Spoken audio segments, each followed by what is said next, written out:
Lecture du livre de Ellen G. White, intitulé Message choisi, volume 1. Chapitre 23. S'abstenir de fixer des dates. Ce n'est pas à vous de savoir les temps ou les moments.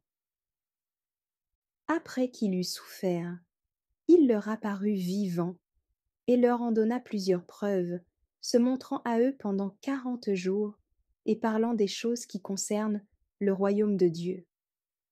Comme il se trouvait avec eux, il leur recommanda de ne pas s'éloigner de Jérusalem, mais d'attendre ce que le Père avait promis, ce que je vous ai annoncé, leur dit-il. Car Jean a baptisé d'eau, mais vous, dans peu de jours, vous serez baptisés du Saint-Esprit. Alors les apôtres réunis lui demandèrent, Seigneur, est-ce en ce temps que tu rétabliras le royaume d'Israël? Il leur répondit, ce n'est pas à vous de connaître les temps ou les moments que le Père a fixés de sa propre autorité. Acte 1, versets 3 à 7. Les disciples étaient anxieux de connaître le temps précis où le royaume de Dieu serait révélé. Mais Jésus leur dit qu'ils ne pouvaient savoir les temps et les moments, vu que le Père ne les leur avait pas révélés. Il ne leur importait pas avant tout de savoir quand le royaume de Dieu serait rétabli.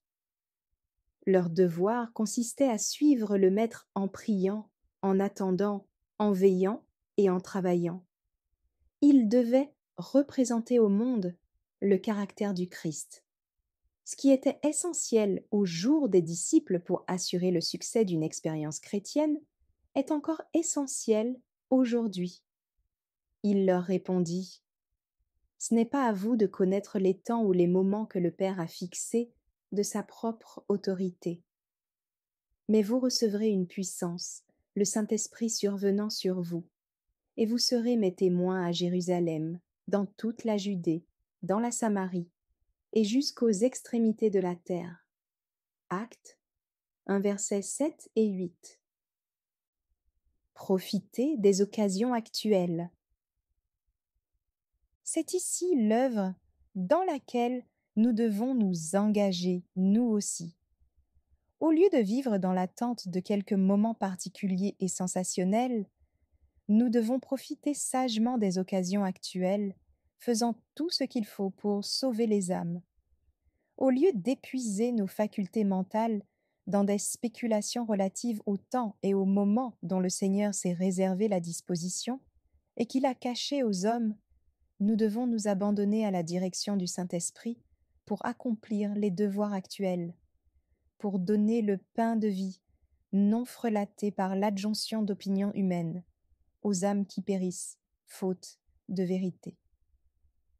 Satan est toujours prêt à remplir l'esprit de théories et de calculs qui détournent les hommes de la vérité présente et les rendent incapables de donner au monde le message du troisième ange.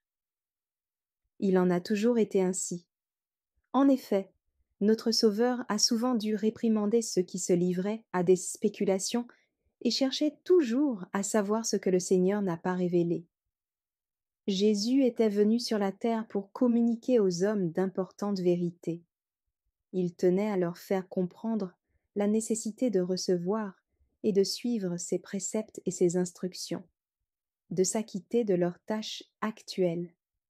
Son but était de leur communiquer des connaissances d'un usage quotidien.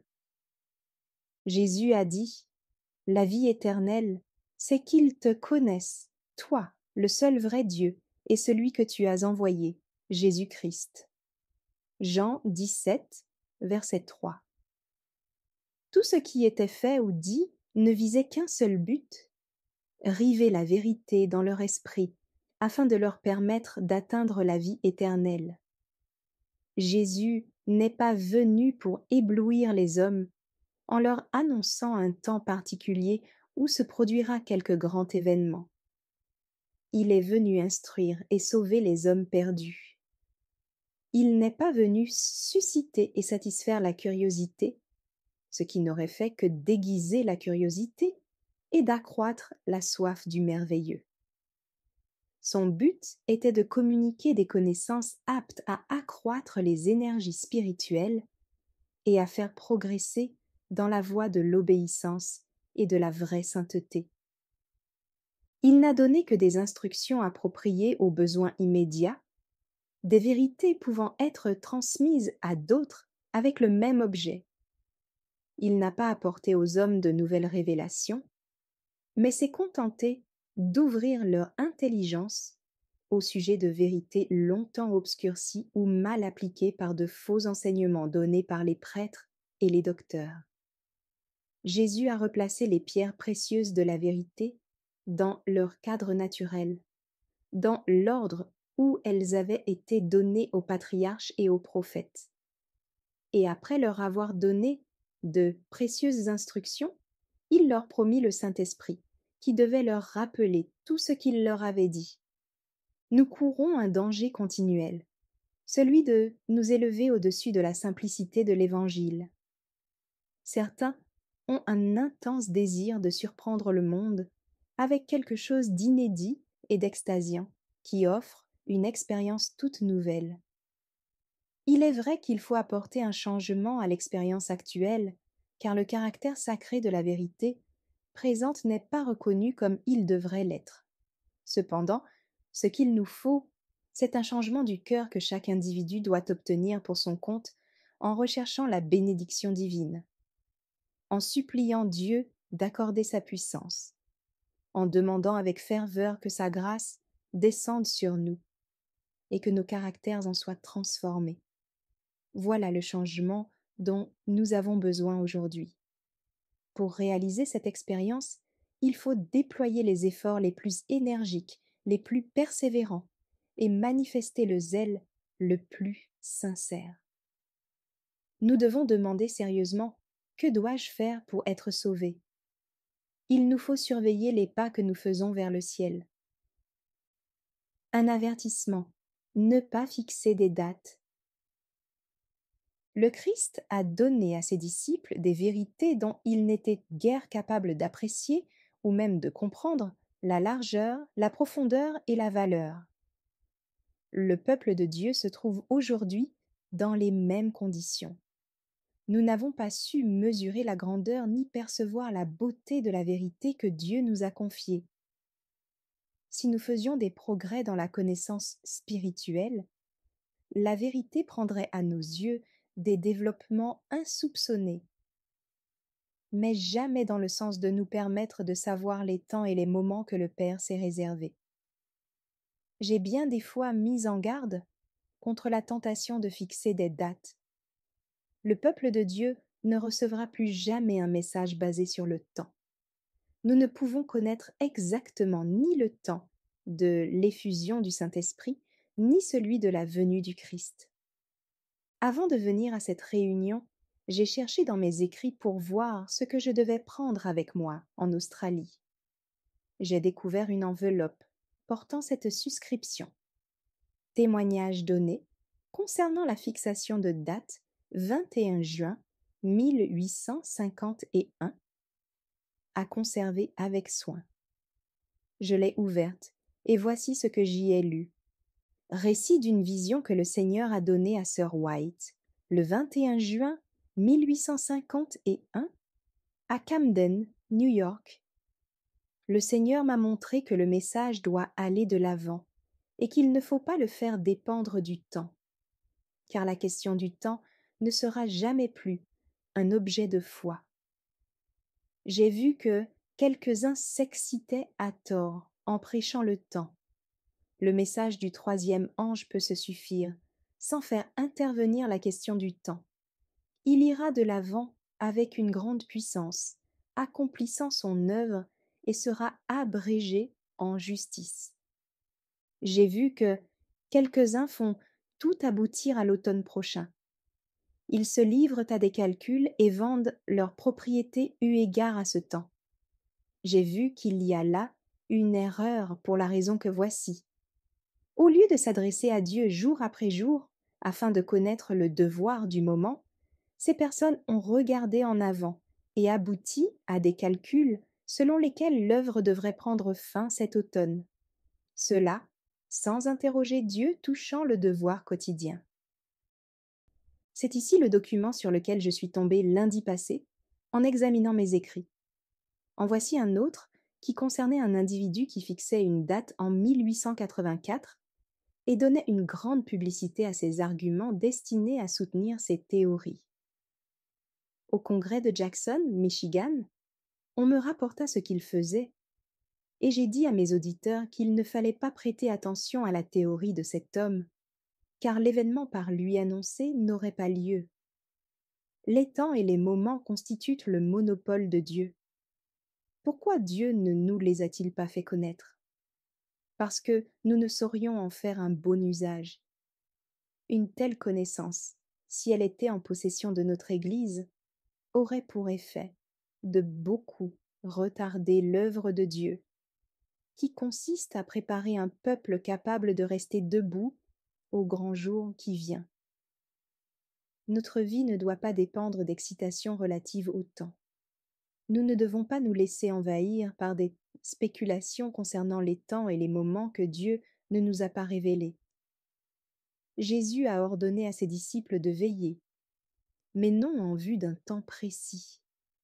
Ses disciples doivent se ranger parmi ceux qui sont aux ordres de leur capitaine. Ils doivent veiller, attendre, prier, travailler, à mesure qu'approche le temps de la venue de leur Seigneur. Mais personne ne pourra prédire exactement le moment. Pour ce qui est du jour et de l'heure, personne ne le sait. Vous ne pouvez dire s'il viendra dans 1, 2 ou 5 ans. Vous ne pouvez non plus renvoyer sa venue en déclarant que ce ne sera pas avant 10 ou 20 ans. Gardez nos lampes prêtes et allumées. Le peuple de Dieu a le devoir de tenir ses lampes prêtes et allumées, comme des hommes qui attendent l'époux revenant des noces. Aucun moment ne doit être perdu en négligeant le grand salut qu'il nous a procuré. Le temps de grâce va expirer. Jour après jour, des destinées humaines sont scellées. Nous ne savons pas si dans cette même assemblée, il n'y en aura pas qui bientôt fermeront les yeux et trouveront leur demeure parmi les morts. Nous devrions réfléchir au fait que nos vies s'écoulent rapidement et que nous ne sommes pas en sécurité un seul instant, à moins que notre vie ne soit cachée avec le Christ en Dieu. Nous n'avons pas à attendre un temps particulier où quelque chose de particulier se fera pour nous. Il nous faut plutôt aller de l'avant, avertissant le monde, car nous devons être les témoins du Christ, jusque dans les parties les plus éloignées du globe. Tout autour de nous, il y a des jeunes, des impénitents, des inconvertis. Que faisons-nous pour eux? Parents, est-ce que, dans l'ardeur de votre premier amour, vous vous efforcez d'obtenir la conversion de vos enfants? Ou bien êtes-vous à tel point appesanti par les choses de la vie présente que vous ne fassiez aucun effort pour collaborer avec Dieu? Savez-vous apprécier l'œuvre et la mission du Saint-Esprit? Savez-vous que le Saint-Esprit est l'agent au moyen duquel vous pouvez atteindre les âmes qui vous entourent? Quand cette réunion arrivera à son terme, partirez-vous d'ici, oubliant les appels pressants qui vous ont été adressés? Ne prêterez-vous aucune attention aux messages d'avertissement et laisserez-vous les vérités que vous avez entendues s'écouler hors de votre cœur comme d'une outre percée? Écoutons l'apôtre.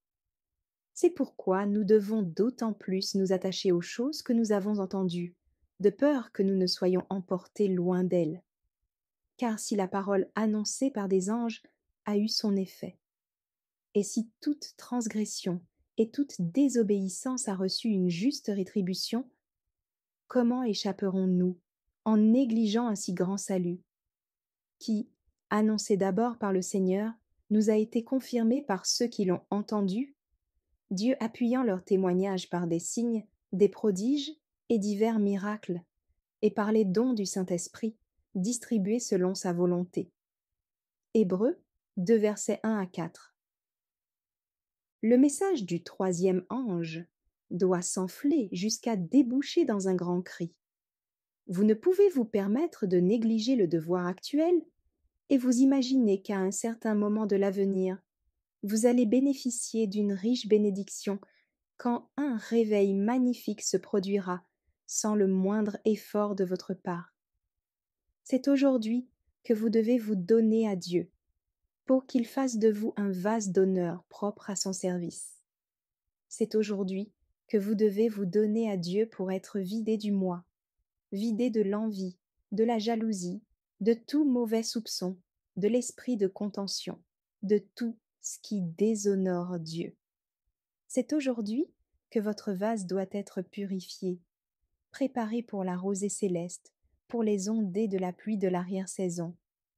Car cette pluie viendra, et la bénédiction divine remplira chaque âme qui aura été purifiée de toute souillure. C'est aujourd'hui notre devoir de céder nos âmes au Christ, pour que nous soyons préparés pour le temps de rafraîchissement venant de la part du Seigneur, préparés pour le baptême du Saint-Esprit. The Review and Herald, 22 mars 1892. Merci d'avoir écouté cette lecture. Si vous avez des questions ou des remarques sur le thème abordé, n'hésitez pas à les partager dans les commentaires et notre équipe ne manquera pas de les considérer. À bientôt sur lereste.org.